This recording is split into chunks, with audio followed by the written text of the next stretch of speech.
Hey, True Believers, Englentine here with the final round of questions for Robert, Willing, and Fan Thing. This is the speed round. This is where it's all decided. And at this point, Fan Thing is woefully behind.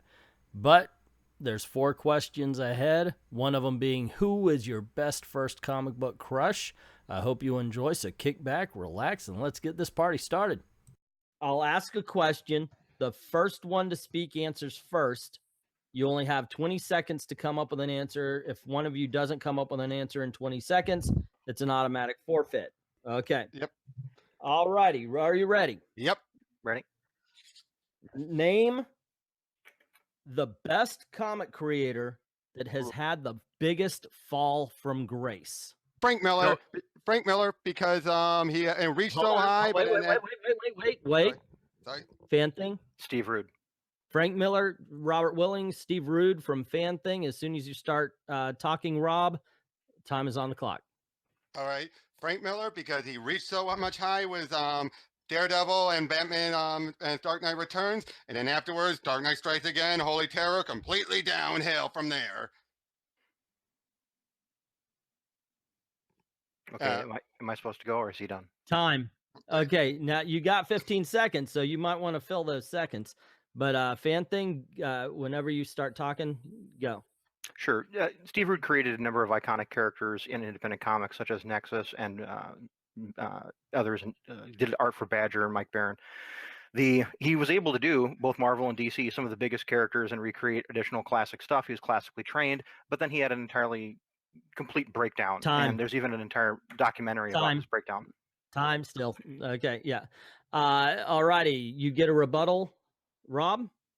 And as much as respectful as that is, Frank Miller's fall from grace was much bigger, much more spectacular, and it still haunts him to this day. Am I rebutting at that point? I guess so, if he's done. Yeah, Okay, I'm done. Miller is still active, whereas Rude is virtually inactive. So when you talk about the class of the fall, Rude's was mostly complete. I'd like to see him be able to return, but Miller is still productive and makes plenty of cash, whereas Rude is struggling. Okay, and time.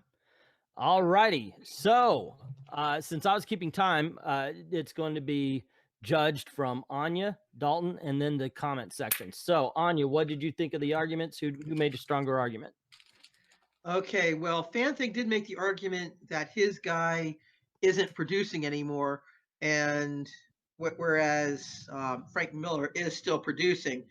But I have to agree that Frank Miller he went high and then so I'll have to go with Robert. How about you, Dalton? I am also gonna go with Robert because of something in relation to Fan Thing's point. It's worse to fail and to keep failing than to fail so badly that you stop. Yeah. Because Frank Miller is still creating terrible, terrible shit, whereas your guy at least had the good sense to fuck off. Okay. Or he was made to. Well, all righty. Yeah. So this point goes to Robert. Make him fuck off. I'm good with losing that. This point goes to Robert, which means it is now 3-1. And that means that at this point you have to win the rest of the in order to win, you have to win the rest of them. Because if he wins one more point, Fan Thing, he wins. Oh, he wins. Okay. All right. Yeah. Question number 5. What's the best comic book aimed at kids? Conan. Aimed at kids? You said aimed at kids? I didn't even hear that. Yeah. Oh. Teen Titans Go, the original Teen Titans Go comic by Art Baltzar. I'll go with. Okay. I'll go with Bone. Fan Thing. Yeah, I'm gonna let you. What did you think I said? Aimed at kids. What did you? No, think I didn't hear the at the kids. So I heard what's the best comic book. I'm like, oh, Yeah, I've been reading Conan all day. You cut it out there, Anglentine. I didn't hear. Oh, okay. I'll give it to you then. I'll give it to you because I would love to hear you argue why Conan is better for kids. Well, but first and foremost, if we want to red pill a generation, making them read Robert Howard is a positive. If I'm being fair. Okay, so it's Robert, you said Teen Titans Go. Yard Fan thing, Balthazar you said version, yes. you said Bone. Hmm. Alrighty, so Robert, as soon as you start speaking, time is on the clock. Art Balthazar and Franco's Teen Titans Go, when they were working on it, was very childish, very kiddish, not too insulting, but any kid could pick it up and read it. And they tackled every single character out there. Time. Okay. Fan thing? Sorry. Yeah. Okay. The reason that I chose Bone is because I watched the Captain Frugal pieces about his son, and I went out and I chose to take a look at Bone, and I chose to order some of the books to give to my daughter to get her to start reading. So there's nothing really more powerful than actually being able to say that in my life, I can see that this is going to be something my child will enjoy and that I can approve of as a parent. Time. And as great of a book as Bone is, it can get dark sometime. No kids can handle things, but compared to his Teen Titans Go, it's still a bit more for the kids, even more so. And yet still even the adults can read it and get a good kick and good laugh out of the parodies. I'll go with that. I'll take the dark angle and say that I would like my daughter to get a little bit more red-pilled and to see a bit more dark. The reading, when I took a look at the density of the text, I want my daughter to be reading the comics for text as much as I want to see the action. So everything that I see there looks like it's a very positive thing. Time. All righty. Once again, I'm not judging this. It's Anya and Dalton. We'll start with Dalton this time. What did you think about the arguments, and who would you go with? I'm giving this one to Fan Thing, because he, much like myself, seems to be under the let's just give the kids the benefit of the doubt and let them be exposed to some of the darkness, as opposed to the let's censor all the darkness and make everything saccharine and annoying. Also, Rob, you didn't really talk about the merits of the book so much as you talked about why it was targeted to children in and of itself. And like I said, my assumption is all comics should be for all people. I don't even necessarily agree with the for kids thinking to begin with. How about you, Mariana? What did you think? Okay, when Fan Thing was discussing about Bone having more mature issues, that was what comics used to have. They had the full color action for the kids, and they had the deeper things for the adults. But you could have a smart kid read it and learn from it. So I have to go with Fan Thing. And Fan Thing stays in the race for one more question, and they're going to get a little silly here. All righty, so question number 6. Who was your hottest comic book crush, and why are they the hottest character? Black Cat. It's got Kitty Pryde. Black Cat from Robert Welling, Kitty Pryde from Fan Thing. As soon as you start talking, Robert. Well, Black Cat, she's completely curvaceous, but still very attractive, even when she's not, she's covered up. She has, she's been so many fan servicey looking outfits, and also just talks in a very sultry way, even in her voice actors, and voiced by Trisha Hell for once. Time. The reason I chose Kitty Pryde is because titular girl next door hit about the same time as puberty. Here was a girl who was hitting on guys who was embarrassed about it. So there was also an eyesight into a possible, how do women act? What do they do? Kitty Pryde was approachable. There was no part of her that didn't feel like you could talk to. Rob? Very much true, but at the same time with Black Cat, she also was can be aggressive. She could also be sweet. She could be in your face. She could be demure. She's been all of those types. And well, you just look at her.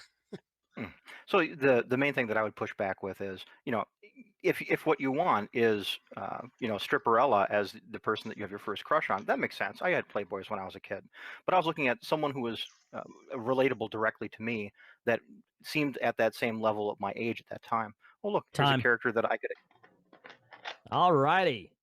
That was an interesting fight there. And I actually saw some of the comments as I was counting off there. So what do you think, Anya? Who made the best argument and why you think so? Well, at the risk of making this dramatic, I'm going to have to go with Fan Thing. Okay, why? Why? Because he explained why he had a crush on her, and I hate to say it, but Robert just went for the obvious. Oh yeah, she's a sex bomb. He didn't go into her really go into her character as much as Fan Thing did. Okay, that's interesting. It's a woman's point of view. She's a hot sex bomb, but okay. Yeah. What about you, Dalton? Who do you think won the argument? I was originally going to go with Robert, but I think I might have to go with Fan Thing on this one. Because even though I agree with more of Robert's points, Fan Thing argued better, and his argumentation was more well-rounded. Fan Thing gets the point. Once again, you guys agreed, so we're not going to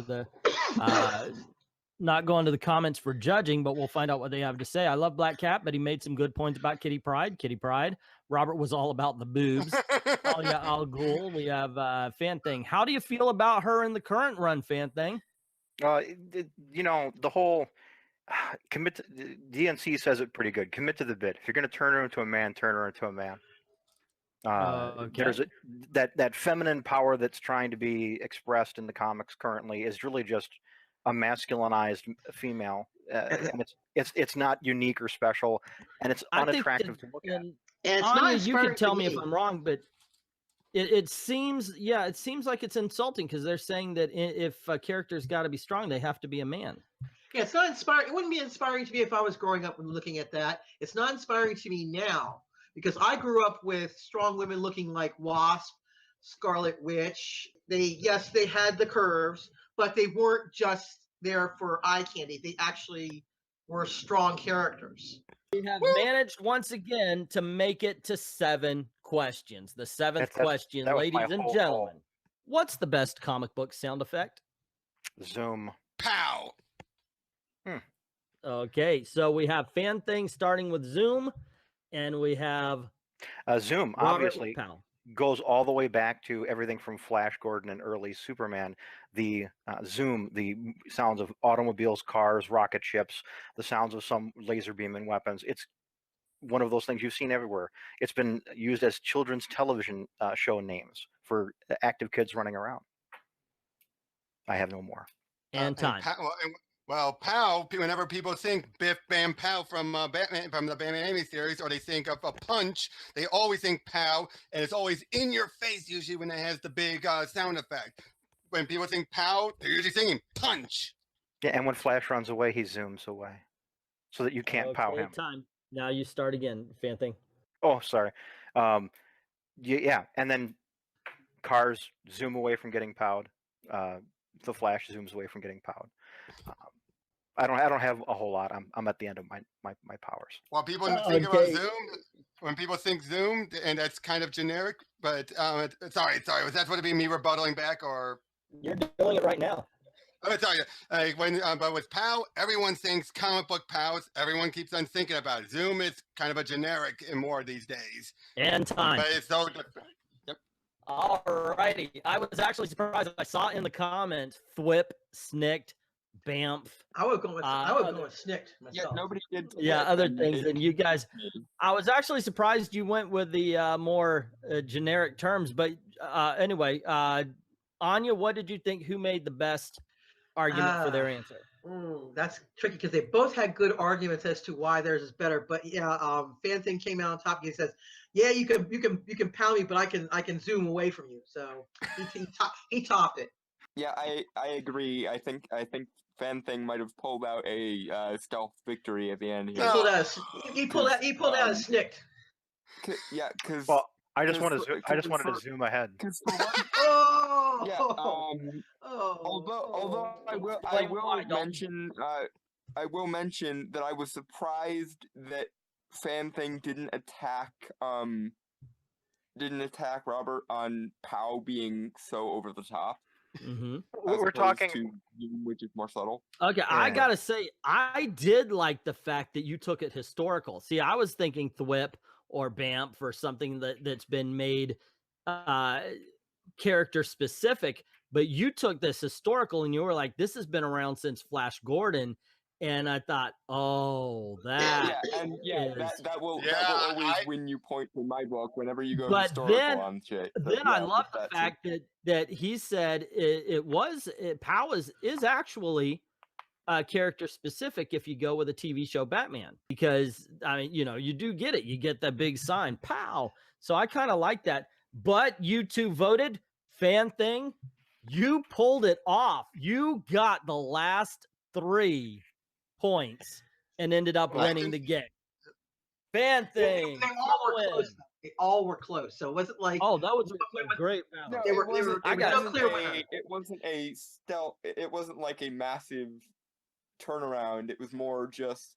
I think Fan Thing was slightly better at articulating his arguments when it counted, and Dude, Robert you was did better well. at, like, Don't knock yourself down. You did well. He just did better. I liked I mean, I liked Robert's answers because it sure sounds like Robert's answers came from a much deeper, personal, immediately involved knowledge of the comics. Yeah, I've I been mean around- that's really good, but that is what Yeah. makes this that's what makes this horse racing, and that's what I really like about it this was tough. this game.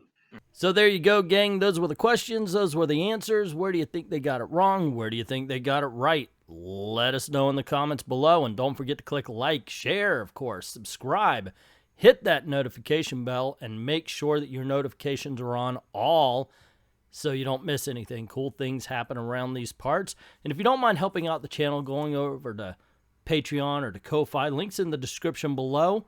There's a tip jar, or you can commission a video. A lot of people have done that. You could even say, hey, I want this on Old Man Comics, and I'll make sure it gets here instead of I Love Comics. All you got to do is go on over, links in the description below, pick your topic, pick your subject, and we'll get that video out to you ASAP. I'd like to thank everybody who's already done that, and to everyone, all of the true believers. Thank you very, very much for watching.